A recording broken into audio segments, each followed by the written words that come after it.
ব্রাহ্মণবাড়িয়ার বিজয়নগর উপজেলার সীমান্ত দিয়ে গভীর রাতে ৭৫১ জনকে পুশিন চেষ্টা করে ভারতীয় সীমান্তরক্ষী বাহিনী বিএসএফ।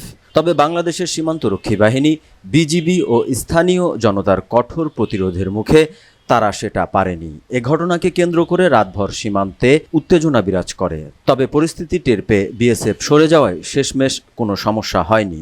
বৃহস্পতিবার দিবাগত রাত ৩টার দিকে বিজয়নগর উপজেলার সিঙ্গারবিল ইউনিয়নের সীমান্ত দিয়ে ৭৫১ জনকে পুশিন করতে জড়ো করে বিএসএফ। খবর পেয়ে সতর্ক অবস্থান নেয় বিজিবি। যোগ দেয় স্থানীয় লোকজনও। মসজিদের মাইকে ঘোষণা দিয়ে সিঙ্গারবিল, বিঞ্চুপুর, নলঘরিয়া, মেরাসানি, নোয়াবাদী সীমান্তে শত শত লোক দেশীয় অস্ত্রশস্ত্র নিয়ে জড়ো হন। অনেকে সামাজিক যোগাযোগ মাধ্যমে ফেসবুক লাইভে এসে লোকজনকে জড়ো হওয়ার আহ্বান জানান। এতে শত শত লোক সীমান্তে জড়ো হলে পিছু হটে বিএসএফ। স্থানীয়রা সাংবাদিকদের জানান, বিএসএফ পুশিনের চেষ্টা করলে এলাকায় মাইকিং করা হয়। বিজিবির সহযোগিতায় লোকজন সীমান্তে গিয়ে জড়ো হয়ে তাদেরকে পিছু হটতে বাধ্য করে। বিজিবি ২৫ ব্যাটালিয়নের অধিনায়ক লেফটেন্যান্ট কর্নেল জব্বার আহমেদ জানান, বিএসএফ পুশিন করবে বলে খবর আসে। এ অবস্থায় বিজিবি সতর্ক অবস্থান নেয়।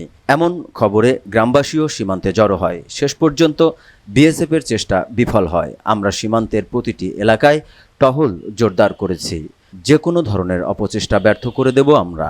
এ বিষয়ে বিজিবিকে সতর্ক থাকতে বলা হয়েছে।